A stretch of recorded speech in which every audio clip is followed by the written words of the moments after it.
maikling panalangin. Tayo po'y pumikit. Ama naming Diyos, makapangyarihan sa lahat, kami po'y lubos na nagpapasalamat sa oras na ito na pinayagan niyo kaming makadalo sa aming virtual fellowship. At kami po'y humihingi ng gabay po sa inyo na kung saan tanging kalooban niyo lamang po ang siyang manguna at hindi ang aming mga pansariling kalooban po, Father God. Salamat po, kayo na po ang mangunat tumabay sa amin sa susunod na oras. In the name of Lord Jesus Christ. Amen. Mga kapatid, ang topic po natin for today ay what is demons and who is devil? So, sabi na naman, baka sabihin niyo naman, paulit-ulit tayo sa giving. No? Okay, no, hindi naman. May iba naman natin kasi iba dyan, paulit-ulit na nga yung giving, hindi pa rin tinatablan. Yun ang mahirap doon. No? Bakit need nating pag-aralan yung demonyo? May mga tao kasi pag sinabing ang topic about sa debit, mga natatakot sila. No? Huwag tayo matakot. Mas magandang pag-aralan natin yung kalaban. Totoo yan mga kapatid. Best example dyan natin si Manny Pacquiao. Sino nakakilala kay Manny Pacquiao? Taas ang kaliwang paa. Di ba? Pansinin niyo si Manny Pacquiao, every time na lalaban siya, inaaral niya rin yung kalaban. Hindi lang basta siya nagpa-practice, inaaral niya din yung kalaban. Meron time nga na meron siyang laban about Errol Spence Jr. ba yun? Di ba inaaral niya yon? Ang problema, iba na kalaban niya. So natalo siya doon kasi hindi niya nga inaaral yung kalaban na yun. So napaka-importante pala na inaaral din natin yung ating mga kalaban. Okay mga kapatid, ganun din, meron din example sa basketball. Inaaral din nila yung mga movement, yung kahinaan, kung paano atakin yung kalaban. So mababanggit natin yan mamaya. Punta na po tayo sa ating topic. Ito po ay tatagal ng 15 minutes and 3 hours. So, yun po yung laging intro ni Pastor Romel. Kaya ginaya ko lang po. Okay po, no? Ito po ay what is demons. Unahin po natin. Pero mababanggit din ito mamaya. Some people say sinasabi ito ay gawa-gawa lamang. Pero tayo ay bumabase sa Biblia na ito ay totoo. Ito yung mga anghel na nagrebelde laban sa Diyos. Yung demons, ito yung mga rebellious angels na nagkasala at nalaglag mula sa heaven. Tayo po ay mga primitive Baptists naniniwala na ang demons are exactly the angels that followed Lucifer in rebellion. Sila po ay created holy pero piniling magkaroon ng kasalanan at tinapon mula sa langit. Naging evil spirit under Satan at nag-aantay ng kapawasan. Ito po yung ilang name na mababasa natin about sa demon at terms sa Biblia. So napakaraming terms po at translation na ginamit about sa demon sa iba't ibang version. Dito po sa King James, unahin po natin sa Matthew 12:24. Kikilalanin natin ngayon yung ating kalaban mga kapatid. Hindi natin binabanggit to upang magbigay ng papuri sa kalaban, kundi aralin natin siya upang paano siya malalabanan. Okay? Sa Matthew 12:24, ito yung ang speakers dito, yung mga Pharisees, no? Na they make this statement to accuse Jesus. No? Sabi dito, casting out demons by the power of Beelzebub. Basahin natin, but when the Pharisees heard it, they said, this fellow doth not cast out devils, but by Beelzebub, the prince of the devil. Ito yung isang name ng demonyo, yung Beelzebub. Ano daw si Beelzebub? Prince of the devil. The Pharisees attempted to turn the public against Jesus by framing him as a dangerous sorcerer or false prophet. Kinounter nila sa pamamagitan ng pagsabi sa pangalan ng demonyo yung ginagawa ng ating Panginoon. Actually, sa panahon natin, maraming pagkakataon na ginagamit yung salitang Beelzebub. Beelzebub, sorry. Kaya gabayan natin, tama yung yung preaching last time ni Pastor Romel, tama yung preaching niya na about gabayan yung ating mga anak. Baka hindi na natin alam yung mga napapanood. Yung Beelzebub po, meron po yan sa cartoons, sa anime. Actually, tinitwist po yan ng kalaban eh. Ginamit yan as bida. No? So, kailangan magabayan natin. Ginamit yan sa anime na Dragon Ball. Yon, lahat kayo nakapanood doon, no? So, yung ibang nakapanood, uy, ang lakas ni Beelzebub. Hindi nila naunawaan, galing pala sa Biblia yung pangalan na yun. Demonyo pala yun. Prince of the Devil. So, gabayan natin sila. Baka naman, nagiging idolize nila yung character na yun, demonyo pala yun, mga kapatid. Mayroon pang anime dyan, yung Black Clover, no? At may mga movies din like Exorcist, binabanggit yung mga pangalan ng demonyo. So, at least may kilala na tayo mga kapatid na ito palang pangalan na Beelzebub ay mula sa Biblia na kung saan isa pala to sa pangalan ng demonyo. Hindi nga lang basta pangalan ng demonyo, ano daw siya? Prince of the Devils. Imagine, no? Tinawag ng mga Pariseyo si Kristo na Prince of the Devils. dahil dun sa mga miraculous healings na ginagawa ng ating Panginoon. So, tiwis lang nila yung ating Panginoon that time. So, nakilala natin yung Beelzebub na isang name ng devil. So, maging aware po tayo mga kapatid. Lalo na sa mga magulang dyan, no? Napakadaming palabas ngayon na umuhugot sila ng name sa Biblia at ipinalalabas sa palabas. Okay? Another name in the Bible na makikita natin sa Revelation 9:11. He is the destroyer o yung tinatawag na Apollyon or Abaddon. Ito, nagulat din ako dito, no? Si Apollyon at Abaddon. Kasi noon, nung mga kabataan ko, mga kapatid, may nilalaro kong game. Ang favorite kong character sa Dota, no? Sino nakakaalam nun? Si Abaddon. Ang lakas-lakas! Grabe, the destroyer talaga. Ngayon, pagtanto natin na si Abaddon pala ay pangalan ng demonyo.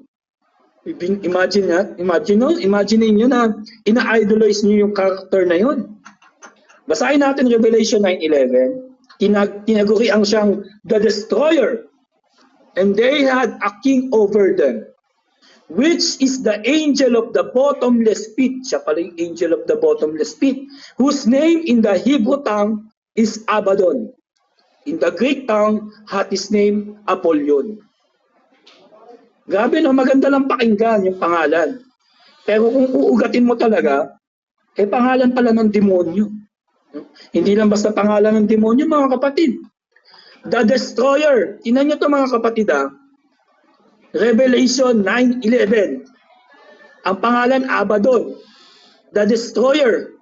Hindi ko alam kung nagkataon lang. Di ba mga kapatid may trahedyang nangyari? Sino nakakaalam?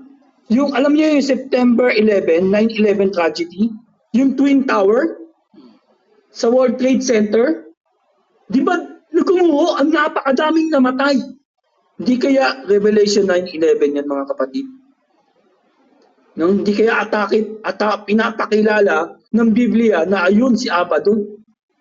Ano yung nangyari doon? Mga terorista yun eh. Imagine 2,753 katao ang namatay nun. Grabe talaga. Destroyer talaga yun.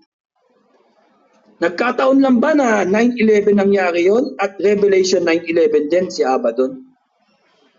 Hindi natin alam, no, mga kapatid. Siguro nagkataon lang. Or talagang kumikilos na ang kalaban.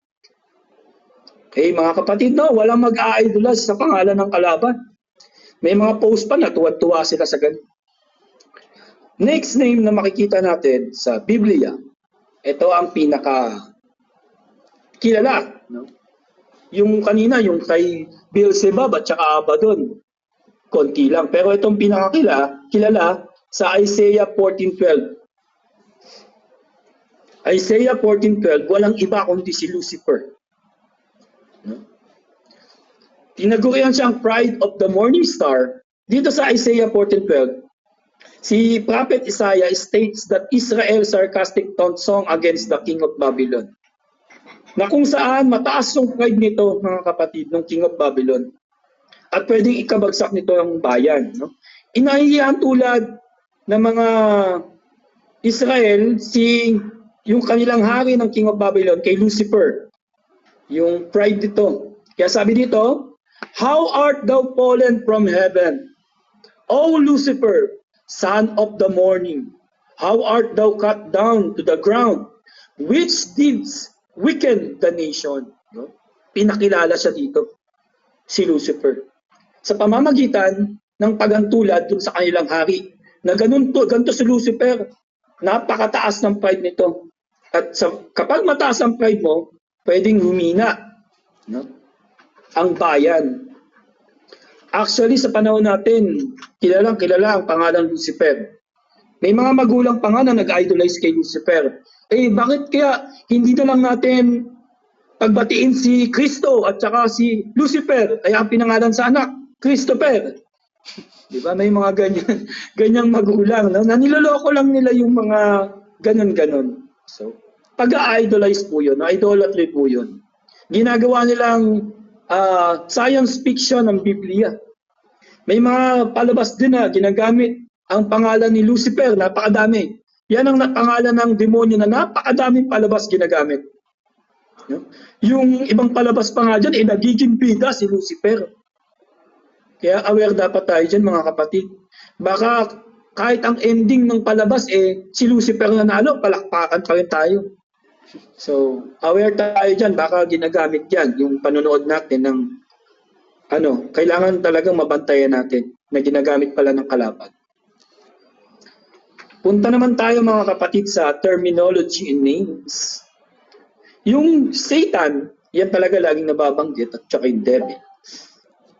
Yung Satan, nagmula yan sa Hebrew word na Satan. Sa Greek word man ay Satanas. Ang meaning po ng Satan, accuser or adversary. Yan po ang meaning ng Satan. Satan used many names and also demons. Napakadami pong pangalang ginamit ni Satanas sa Biblia. Number 1 nga dyan, yung Lucifer. Yan talaga nakadikit sa kanya. Maraming pag-aaral na si Satanas daw ay si Lucifer ay magkaiba. Meron din naman pag-aaral na sila ay parehas demonyo. Tayo naman ay naniniwala na si Lucifer ay mismong si Satanas. Okay? Iniiba-iba niya lang yung kanyang pangalan. Number 2. Ito yung tinatawag na devil. Ini ba yung term ni Satanas, devil. Devil is from the Greek word diabolus, meaning accuser din. So yung devil na sinasabi sa Biblia, si Satanas din to, mga kapatid. Accuser din ang meaning ng devil. According to the Bible, unang nagkasala, sino? Ito, mga kapatid, ang unang nagkasala sa Biblia ay si Satanas. Ang iba, naniniwala, unang nagkasala sa tao, si Eva. Pero sa Biblia, ang unang nagkasala, si Satanas. Punta po tayo sa Revelation 12:7-9. Ito yung first commit sin, nangyari noon. Yung rebellion, nagkaroon ng gera sa langit. Basahin natin, mga kapatid, unang kasalanan to. "And there was war in heaven. Michael and his angels fought against the dragon. And the dragon fought and his angels, and prevailed not. Neither was their place found any more in heaven.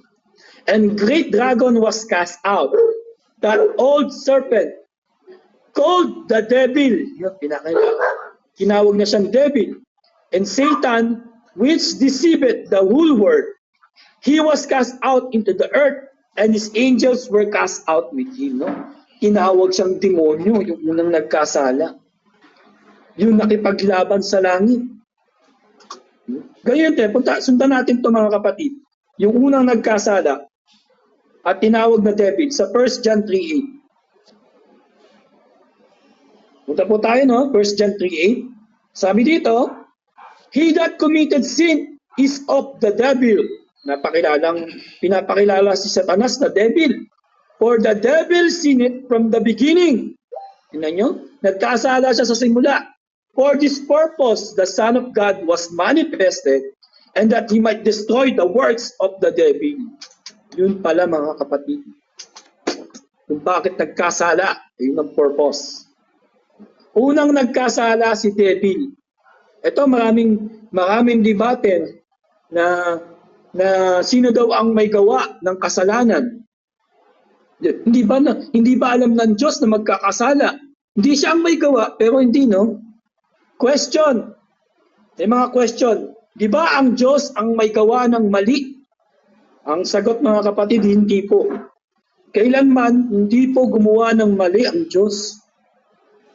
Lahat ng kanyang gawa ay tama para sa kanya mga kapatid. Ang devil po, laging opposite yan sa Diyos. Kunyari mga kapatid, etong kanan ko, ito yung mga gawa ng Diyos, yung kalooban niya, always tama. Ang paningin po ng devil, kapag tiningnan niya ang Diyos, nasan po yung kanan ko? Nasa kaliwa ng devil.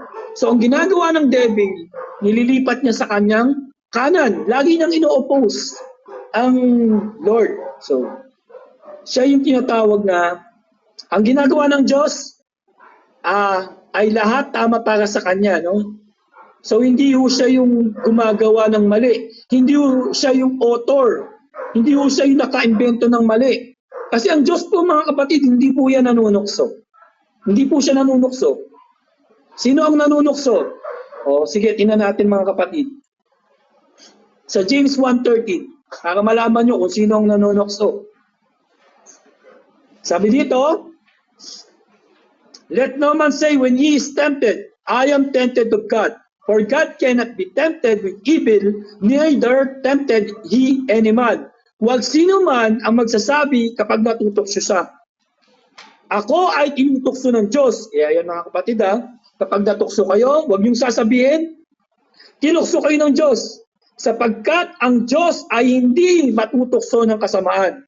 Ni hindi niya tinutokso ang sino man. Tingnan niyo mga kapatid. Hindi ho nanunukso ang Diyos. So hindi ho siya gumagawa ng mali. Ang gumagawa ng mali, sige, kung hindi Diyos ang gumagawa ng mali, so sino naka-invento ng mali? Sino ang naka-invento ng kasalanan? Sino pala ang nanunukso? Ito po yung sagot. Genesis 3:1-5. At yung tinatawag kanina ng the first sin ng tao. The opposite of what God said. So ito, gasgas na verse na, yung about sa kay Eva. Now the serpent was more subtle than any beast of the field which Lord God had made.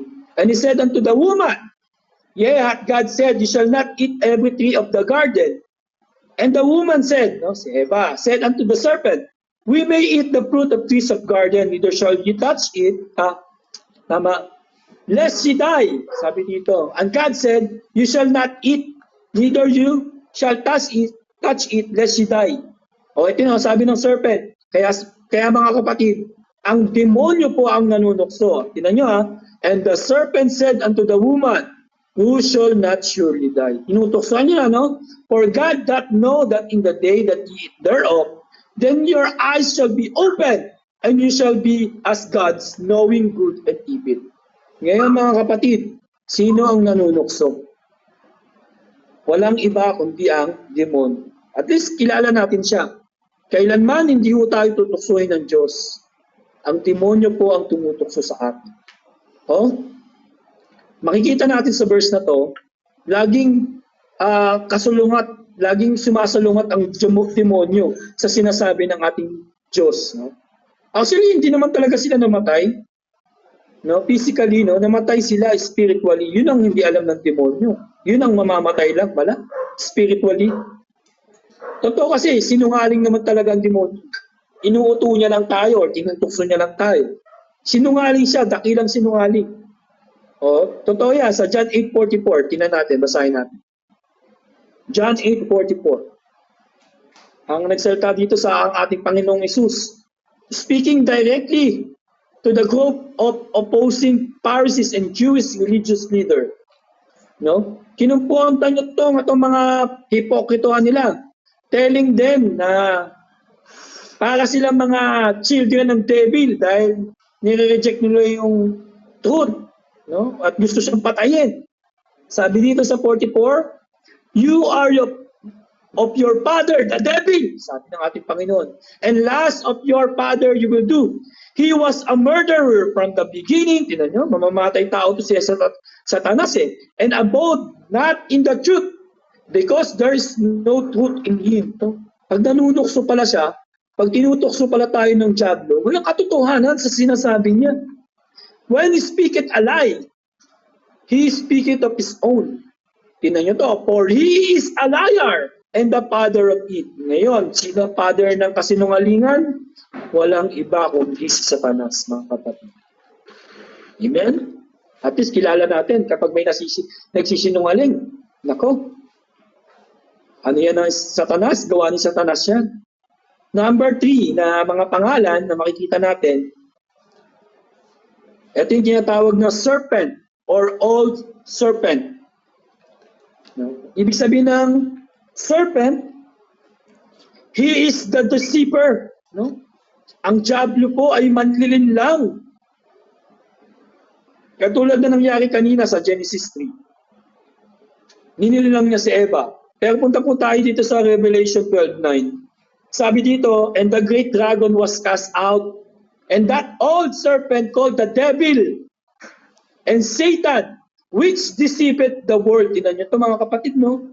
Si Satan daw yung nanlilinlang sa buong sanlibutan. He was cast out in the earth and his angels, kasama pa yung kanyang mga anghel, yung mga followers niya, with him. Walang ibang manlilinlang kundi si Satanas. He is the deceiver of the whole world. Manlilinlang siya, pinakilala siya bilang serpent na manlilinlang. Sa 2 John 7, punta tayo mga kapatid. Maganda to, maraming verse. Sunod-sunod. Makilala natin ang ating kalaban. No? Sabi dito sa 2 John 7, maraming manlilinlang ang darating sa panahon. Mga kapatid, totoo. Maraming dumating. Actually, ngayon, napakadami. Alam ko, isa sa inyo, may kakilala. Sabi dito, for many deceivers are entered into the world who confess not that Jesus Christ is come in the flesh. This is a deceiver and an antichrist. Tingnan niyo mga kapatid. Sa Tagalog, maraming manlilinlang ang pumasok sa mundo na hindi naatim na si Jesucristo ay dumating sa laman. Siya ay isang manlilinlang at isang antikristo. Mga kapatid, maraming ganyan. Actually, maraming talagang antichrist na dumating. Yung ibang, hindi ako magsasalita ng simbahan. At alam nyo na, mayroong simbahan na ang pangalan nakalagay sa kanilang simbahan ay Iglesia ni Cristo. Pero hindi naman kinikilala si Cristo. Ay, nakasulat sa simbahan.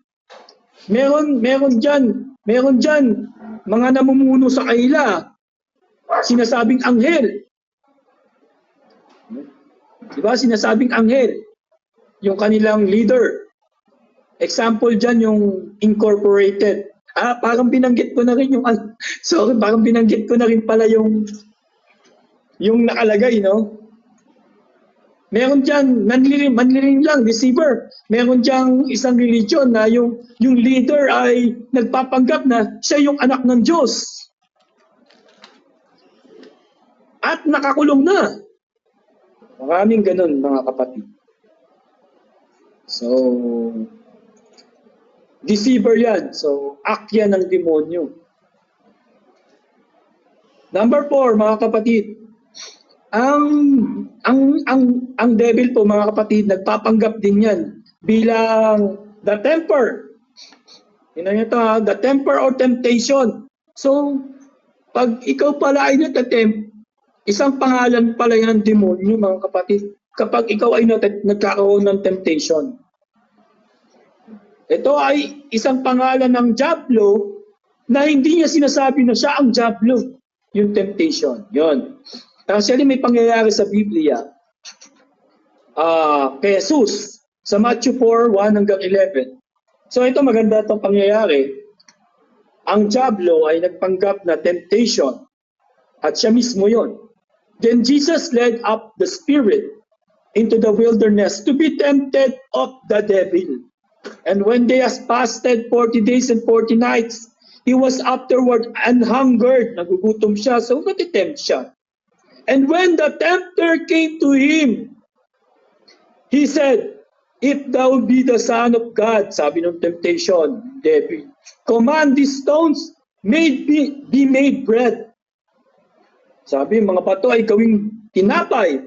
Ang sagot ng ating Panginoon. Actually, ito sa verse at chapter nito, makikita niyo kung paano counterin ng ating Panginoon sa pamamagitan din ng salita. So, sa madaling salita, kilala niya yung kanyang kalaban. But he answered and said, nasusulat, man shall not live by bread alone, but by every word that proceeded out of mouth of God. Hindi pa rin tumigil itong temptation na to. Then the devil taketh him up into the holy city and setteth him on the pinnacle of temple. And he said unto him, if thou be the Son of God, sabi kay Kristo, cast thyself down, for it is written, he shall give his angel charge concerning thee, and in their hands they shall bear thee up, lest any time thou dash thy foot against a stone. Ano sabi ng ating Panginoon? And Jesus said unto him, nasusulat, thou shalt not tempt the Lord thy God. Amen. Again, hindi pa rin tumigil ang demonyong ito, itong temptation. The devil taketh him into the up into the exceeding high mountain, and sheweth him all the kingdoms of the world. Pinakita niya. And the glory of them. And he said unto him, get thee hence, Satan. Kilala ng Diyos, di ba? Temptation yun, pero tinawag niyang si Satan. For it is written, thou shalt worship the Lord thy God, and him only shalt thou serve. Sabi no? Isa lang daw ang i-worship, the Lord thy God. Then the devil leaped him, and behold, angels came and ministered unto him. Tingnan niyo to. Dahil alam ng ating Panginoon kung paano niya counterin yung kalaban, kilala niya rin yung kalaban, ayun, umalis yun. Temptation. Ganun din dapat tayo mga kapatid. Napaka-importante na kilala natin yung kalaban. So kung minsan may nangyayaring temptation sa ating buhay, na natitempt tayo, kung halimbawa wala ka ng pambayad at may nakabungad dyan na pera na hindi naman sa'yo, ito pala ay kalaban. So kilala ko to, si Satan to na nagpapanggap na na temptation. So mga kapatid, mga ganun pangyayari. No? Si Satan pala ay nagpapanggap na temptation. At kilala dapat natin siya kung paano niya tayo makaunto. Kasi ang ginagawa ng iba, natitempt sila at sinasabi nila, uy, baka ito na yung kalooban ng Lord. Hindi naman sa kanila. Diba? Mali yun mga kapatid. Halimbawa, kailangan mo ng pambayad sa hospital. 100,000. Nakakuha ka ng bag na 100,000. Ipagpipray mo ngayon na baka ito na yung kalooban. Hindi, o baka natitempt ka. Pwede mo munang isauli, baka mas nangangailangan yung nawalan. No? Temptation yan, kalaban yan. So si Satanas pala, ang demonyo pala ay nagpapanggap na temptation. Pinapakilala niya yung kanyang pangalan as temptation. Number 5. Ito yung pangalan ng demonyo na binanggit, the dragon. So binanggit ko kanina sa Revelation 12:7. Pinakilala si Satanas as dragon. And they was war in heaven. Michael and his angels fought against the dragon. And the dragon fought and his angels. No, may mga alagad din pala tong si Satanas na lumaban noon. Hanggang ngayon, may mga alagad yan. Kaya sa atin sa panahon ngayon, may kasabihan, kapag tinatalakan ka ng tinatalakan, uy, nagiging dragon ka na naman. May joke lang mga kapatid. May mga ganong kasabihan kasi. Actually, meron nga ngayon. Hindi ko lang alam kung tugma na naman. Meron ngayon isang bansa na tinatawag na dragon. At yung bansa na yon, lahat sila, hindi naman sa lahat siguro, pero mga 90% atheist sila or mga anti-Kristo sila. So, hindi natin alam. Baka malalaman natin sa hinaharap. Baka isa sila sa mga dragon. Number 6. Si Satanas ipinakilala rin sa Biblia bilang the wicked one. Bilang the wicked one. Sabi dito sa Matthew 13:19. Punta tayo mga kapatid sa Matthew 13:19. Jesus Christ is speaking, nag-explain siya about parable of the sower sa kanyang mga disipulo. At nag-explain siya, explain that the seed represent the word of the God and the hard path represent a person who hears it but does not understand it. Ini-explain niya na yung nakikinig na tao pero hindi naiintindihan yung salita ng Diyos. Sabi dito, bakit daw hindi? Kapag hindi mo naintindihan yung salita ng Diyos, papasukin ka ng the wicked one, sabi dito. When anyone heareth the word of thy kingdom and understand it not, ayan na, papasok na yung the wicked one. Then cometh the wicked one at kukunin palayo, sabi dito, that which was sown in his heart, lahat ng naipon mo sa puso mo, natanim. This is he which receiveth seed by the wayside. Pinakilala si Satanas bilang the wicked one. Nag-aabang, ito yung tinatawag na abangers. Laging nag-aabang si Satanas sa mga taong hindi nag-e-effort. Totoo yan, hindi ka nag-e-effort makinig. Hindi ka nag-e-effort pakinggan hindi ka nag-e-effort na maglaan na oras, Because the listener hasn't taken time, the effort to the grasp of truth. The devil quickly steps into steal the word away. Totoo yan. Ayaw mo mag-effort sa pakikinig, bigla kang papasukin ng wicked one. So kailangan pala pag may nag-preaching, makinig tayo mga kapatid. Para hindi tayo sunggaban ng kalaban. Katulad ng sabi ko kanina, bakit hindi giving ang topic ko? Paulit-ulit na tayo sa topic na giving, parang di mo naman pinapakinggan. Yan, tuloy. Kinuha ka ng the wicked one. Sige ka. Number 7. Pinapakilala rin si Satanas bilang the God of this world. Pinapakilala rin siya bilang the God of this world, si Satanas. And the prince of the power of the air. Ayan na, God of this world. Bakit? Ang lakas po ng ulan ngayon.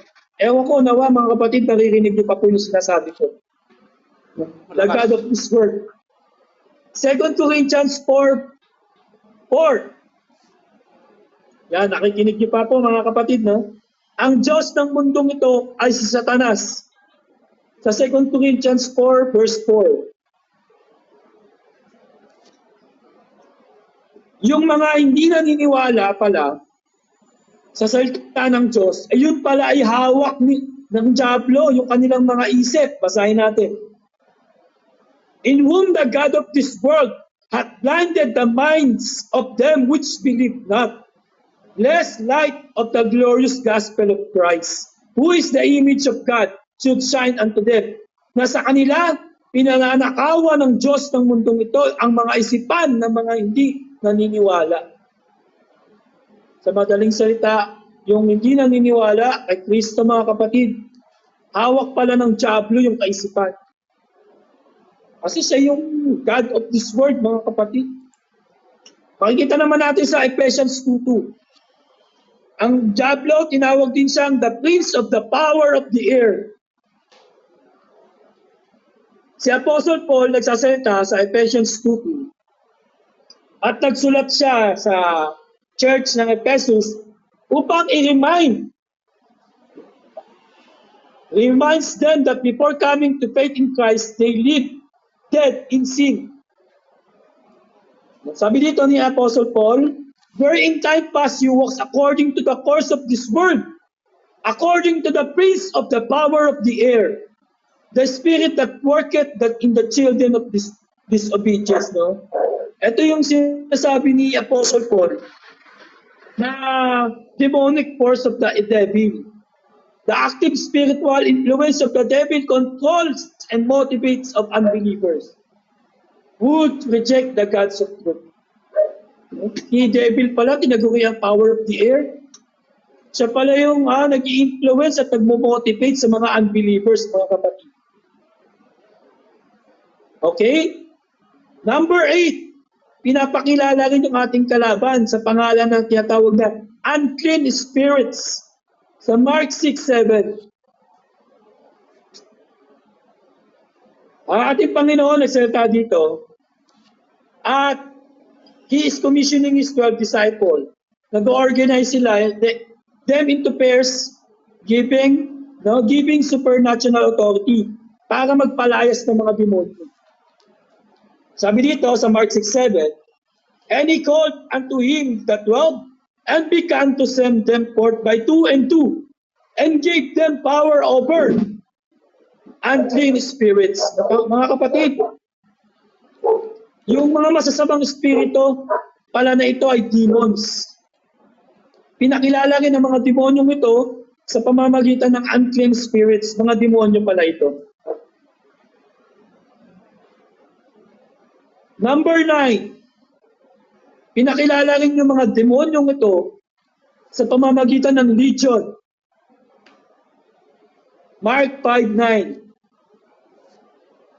Pag sinabing legion, hindi lang isa, mga kapatid, kundi madaming demonyo. Ang ating Panginoon, and He asked him, tinanong niya nga yung legion, why is thy name? And he answered saying, my name is Legion, for we are many. Maraming demonyo pala yun. Ito mga kapatid, mahirap kalabanin ang napakadaming demonyo. Minsan nga, sarili natin, nahihirapan na tayo. So, yung napakadaming demonyo pa kaya. Sarili na lang natin yun, ang hirap pang kalaban. Talagang matindi ang ating Panginoon. Hinarap niya yung ganun kadaming demonyo. Number 10. So, pinapakilala rin ang demonyong ito sa pangalan ng Belial. Tinawag ni Apostle Paul na Belial si Satanas sa 2 Corinthians 6:14-15.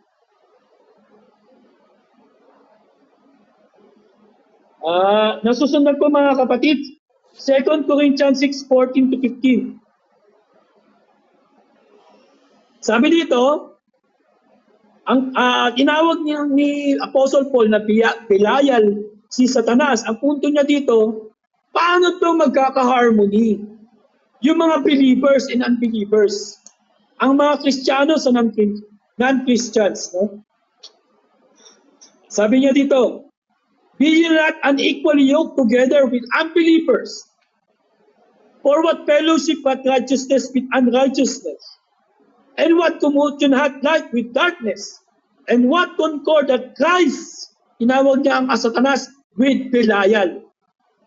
Or what part hath he believed with an infidel? Katulad ng sinabi ko mga kapatid, no? Paano magkakaroon ng harmony? Sabi ni Apostle Paul.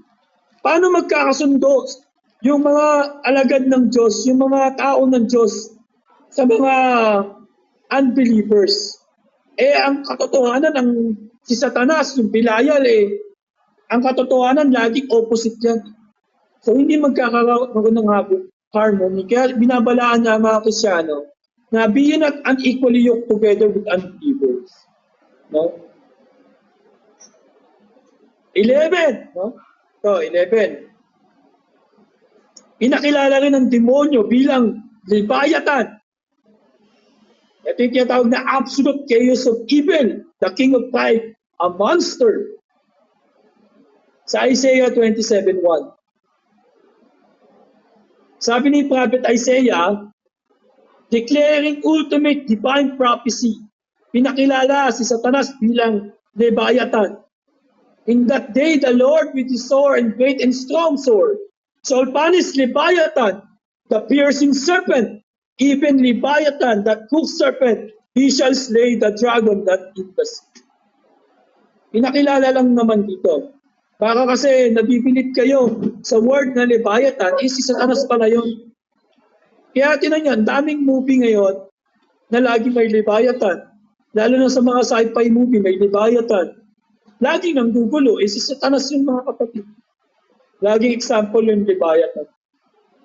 Yung mga monster. Next mga kapatid, tapos na tayo sa mga names. Di ko lang alam kung marami pa kayong mababasang names. No? Kasi kung dadamihan natin, papabutan tayo ng bukas. Totoo yan. Or sa makalawa. Okay? Dito naman tayo sa mga biblical books. Para naman ipatotoo yung mga sinasabi natin. Yung demonyo mga kapatid, ang katotohanan dyan, inawag silang anghel. Inawag silang anghel noon. Ito yung tinatawag na the Satan's angel. Yung mga demons. So sila pala ay dating anghel sa Revelation 12:7-9. Sabi dito, ulitin ko, and there was a war in heaven. Michael and his angels fought against the dragon. And the dragon fought and his angels. And great dragon was cast out, that old serpent called the devil and Satan. He was cast out into the earth, and his angels were cast out with him. So ang katotohanan pala, his angels, the ones who rebelled, mga demons yun, mga kapatid, fell from heaven. Ang katotohanan pala nito, dati pala silang anghel. Maliwanag na mga kapatid, ang mga demonyo palang kalaban natin ito, dati palang anghel. Another example dyan sa Matthew 25:41. Matthew 25:41.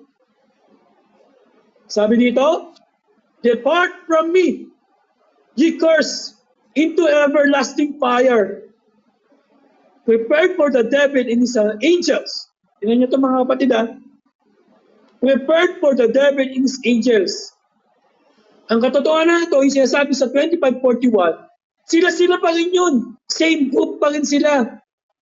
Yung sinasabi sa scripture, sila pa rin yung mga angels and demons na binanggit doon sa Revelation 12:7.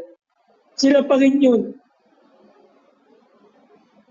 Number 2 mga kapatid, yung mga demons na ito, sila ay nagkasala.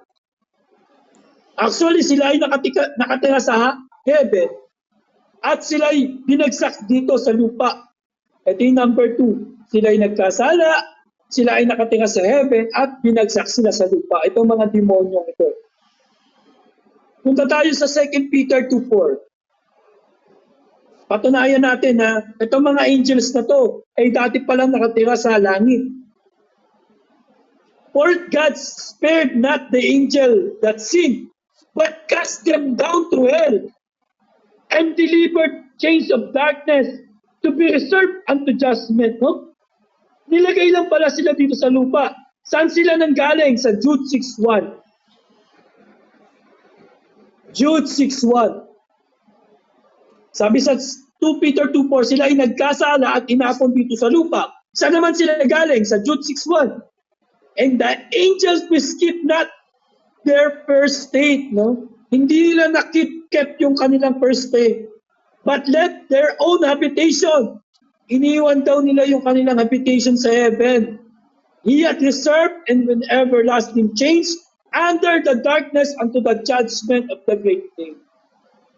Sabi dito, meron silang first state, meron silang habitation dun sa heaven. Ang nangyari, sila ay nagkasala at sila ay naparusahan dahil sa kanilang pagre-rebelde. At sino-sino tong mga demons na ito? Dito yan papatunayan sa number 3. Ito yung mga demons na ito, Ito yung may same nature at same worth. Ito talaga yung ginagawa nila. Bakit kaya ito talaga yung ginagawa nila? Tingnan nyo, sa Ephesians 6:12. Umpisahan natin dito. For we wrestle not against flesh and blood, but against principalities, against power, against the rulers of the darkness of this world, against spiritual wickedness in high places. Ito palang mga devil na to, ito mga demons na ito talaga yung kanilang mga ginagawa. Ito yung sagot kung bakit nila ito yung ginagawa. Luke 10:18. Ito talaga yung nature nila. Sa Luke 10:18, I beheld Satan as the lightning fall from heaven. Leader, ito pala, no? Leader, no? Yung leader daw nila, bumagsak sa langit, lightning fall from heaven. Followers felt with him. Sila'y nagkasala. Ito yung kanilang mga ginagawa. Ito yung nature talaga nila. Followers pala sila ni Satanas. So mga followers pala to, itong mga demonyo pala na to, followers pala ni Satanas na nanggaling sa langit. Pinatapon si Satanas, mga kapatid. Ipinatapon din itong mga followers niya. Sa Mark 5:19, makikita natin sa 15, itong mga, katulad ng binanggit ko kanina, itong mga demons na to, legion po sila. Legion po silang pinatapon sa langit. Multitude of spirit. For we are many, sabi. Legion sila. Fallen angels po sila, mga kapatid. Number 4, ito yung tanong kanina. Saan ba galing, ano bang origin ito ni Satanas? Ito yung patunay. Na si Satanas, ito naman yung patunay, na si Satanas ay mayroong original beauty and perfect. Hanggang sa nakita sa kanya yung wickedness sa Ezekiel 28:12-19. So basa lang tayo ng konting verse. Medyo mahaba yun. Ezekiel 28:12-19. Basahin natin sa pangalawa. Ezekiel 28:12-19.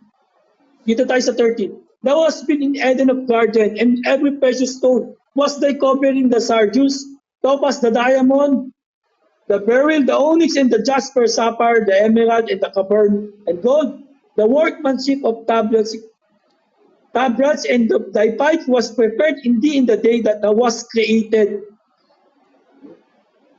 Thou art anointed cherub that covereth, and I have set thee.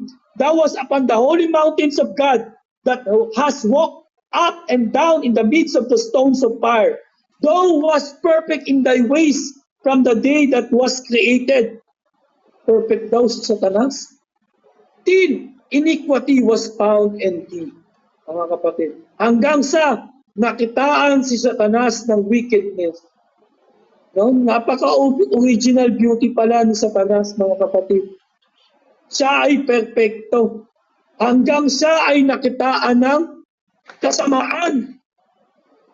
Yun yung origin ni Satanas. So, sa madaling salita, mga kapatid, maling-mali yung mga ipinapakitang drawing, maling-mali yung pinapakitang larawan ni Satanas na may sungay, may pakpak, mukhang halimaw. Ang sabi ng Biblia, siya ay perfect beauty. So kilala natin, no? Si Satanas ay perfect beauty. Hanggang sa nakitaan siya ng kasamaan. Kaya mali po yung mga drawing na yon, mga kapatid, about kay Satan. Punta tayo dito sa summary. Yan, nasa summary na tayo, mga kapatid. Number 1, yung summary natin, nalalaman natin na ang mga demonyo, nabanggit natin, ang mga demons na ito ay minsan palang naging anghel sa langit. Okay? Number 2, ang mga demonyong ito ay mga followers pala ni Lucifer. No, sila pala ay matataas ang pride at sila ang nagrebelde. Number 3, nabanggit ko rin na sila ay ipinatapon mula sa langit. No? Na nawala yung kanilang first state, nawala yung kanilang tirahan sa langit. Number 4, ngayon sila ay evil. Number 4, dahil nandito na sila sa lupa, sila ay mga demonyo na at gumagawa na sila ng mga masasama gawi. Sila tinatawag na enemies of God and man.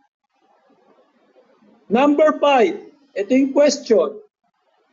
Brother Melvin, after the ends of days, itong mga demonyong ito, itong mga fallen angel na to, saan ba sila mapupunta? Pagdating ng hukom, pagdating ng end of days. Sagot ng Biblia sa 2 Peter 2:4. For if God spare not the angels that sin, but cast them down to hell and delivered them into chains of darkness, to be reserved unto judgment. So naka-reserve na pala itong mga demonyo at si Satanas naka-reserve na pala, no? Na mapupunta talaga sila sa hell, mga kapatid. So kilala natin to, no? Nakilala natin ngayong gabi yung mga demonyong ito at yung mga pangalan. Baka minsan ina-idolize na natin. Parang nagagandahan tayo sa mga pangalan na binanggit natin. Yung pala, pangalan pala ito ni Satanas, mga kapatid. Yun lamang po, mga kapatid. Marami pong salamat sa pakikinig ngayong gabi. Elder Romel? Okay, salamat Peter. At yun po, talagang medyo malawak po yung aral ng demonyo. Malawak yung activity niya eh.